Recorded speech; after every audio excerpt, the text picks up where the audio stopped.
Hey everybody, welcome back, and thank you for joining. If you haven't already, please like and subscribe. So today, as promised, I'd like to talk about baby boomers and boomerism. So this is a topic that I am intimately familiar with, being an early Gen Xer. Lots of experience directly with dealing with baby boomers and boomerism. So having suffered for many years under baby boomer bosses, baby boomer corporate structure, baby boomer governance, I can tell you for a fact that everything that you read that's negative about baby boomers is absolutely 100% true. And yeah, I'm sure that if I were getting comments, my comments would be filled with boomers spouting boomerisms about how you can't blame one generation, you can't generalize, you can't. But the fact of the matter is the reason why the world is as screwed up as it is now is largely due to baby boomers, and specifically, largely American and European baby boomers. So we have them to thank for many of the world's current ills. So what they said about doing, this is an age-old tale, so I won't recount the whole thing, was baby boomers decided that they were going to destroy all of their parents' and grandparents' values and value systems and replace them basically with, right, just pure subjectivism. That's all they were going to replace it with. Nothing but. So largely a great big void. So this is what we have today. And in dealing with baby boomers, so as many of you know, I've been looking for a job, and one of the things I had to do was I may have an interview next week. And I was looking in on this community and their town meeting. So the town meeting was largely dominated by baby boomers getting up with their litany of complaints. Most of it had to do with how they were on fixed incomes, because largely now we know baby boomers are retired, although a great many of them we can't seem to get rid of and never could. The U.S. presidency is a case in point. And I'm not just talking about the current occupant, but previous occupants as well.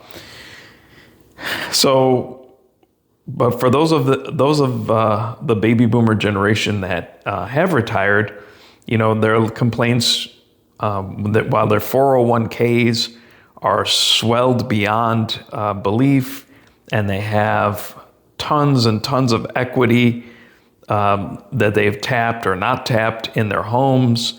They have all kinds of investments, and all they can do is complain about money, complain about other generations, complain about how they can't get service, complain about how in their age, things were so much better. Well, who changed all that? Who destroyed all that? They were the ones who took society apart. They were the ones who shipped the jobs overseas. They were the ones that had unfettered immigration so that wages could not just stagnate, but go backwards. They were the ones that destroyed the cost of living by ceaseless money printing, largely for their own pet projects. They were the ones that destroyed American society by destroying the family, and Western society, I should say, by destroying the family. They were the ones who promoted no-fault divorce. They were the ones who had the affairs. They were the ones who were married 3 and 4 times. They were the ones who trotted out sex without ramifications. So a lot of the ills in society you can lay right at the feet of the baby boomers. And we still continue to see those effects every day. So on occasion, my son and I will go out to lunch to a local place. We try to frequent local places whenever possible, although that's getting to be next to impossible, just corporate chains everywhere, at least in this area. But one of the better mom and pops around here is literally own the chef, is the owner, and his wife manages the place for him. And, even his stepdaughter works there as a waitress. So it's literally a family affair. A little bit on the higher end. It's not fine cuisine, but higher end dining for around this area. So we go in there, and they're usually very nice, and everyone is great. Wait staff, mostly Zoomers, great, nice kids.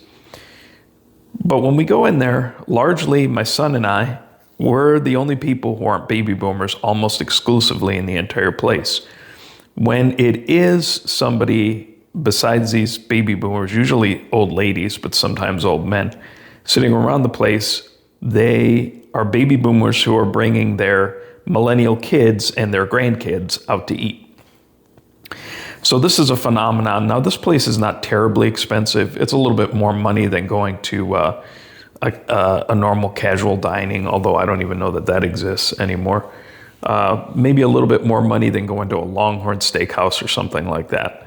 But again, it's not what we would all, maybe in a metro area, consider fine dining, but it's better than, something like a casual corporate.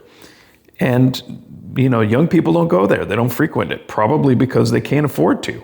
And also, the environment, if you look around, is it caters to baby boomers. Everything, even the menu kind of caters to baby boomers.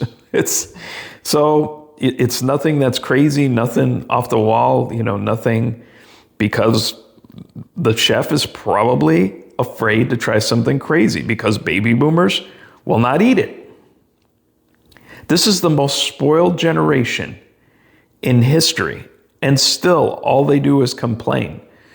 I watch some of these, you get these Dave Ramsey types, and all they, with their so-called solid advice, or, and half of what more than half, 90% of what he espouses today is unattainable for most young people. You can't go out there and just get any kind of job and work that and save for a house. Your savings rate versus what the cost of living is, it's impossible to get ahead. And the expectation that you should have to work 2 or 3 jobs to get ahead, frankly, is ridiculous. At what point in history have people worked 2 or 3 jobs just to keep their heads above water, just to keep a roof above their heads, just to keep food on the table, let alone, make $1,000 car payment? It's fine for him to say, well, you shouldn't be making $1,000 car payment. Well, try buying even a decent used car today. Used car prices for something that's relatively late model are what a new car cost just a couple years ago.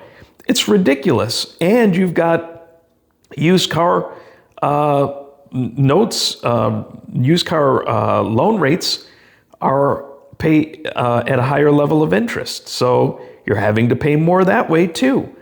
So, this idea that, I'll just go out there and get a beater. Where can you find a decent beater?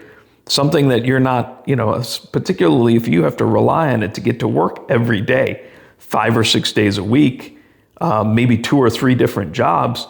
How can you do that? And how do you afford rent? There are 2-bedroom apartments within spitting distance of me that are going for $2,000 a month. That's not renting a home. That's not any kind of really, truly luxury apartment. That's a normal apartment, $2,000 a month. I live out in the sticks in the South. This isn't New York City, and it's not Chicago. It's crazy. This cost of living can't keep going on like this.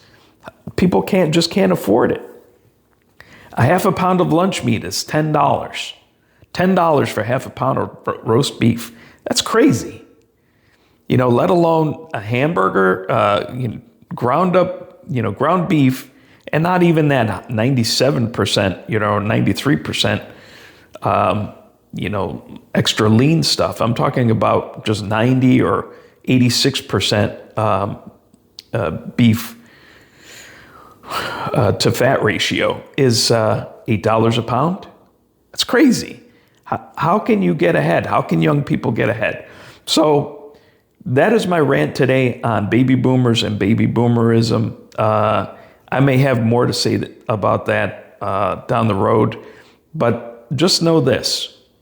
When they complain, they will inevitably bitterly complain that they're the victims. And usually when you're catching flack, you're somewhere over the target area.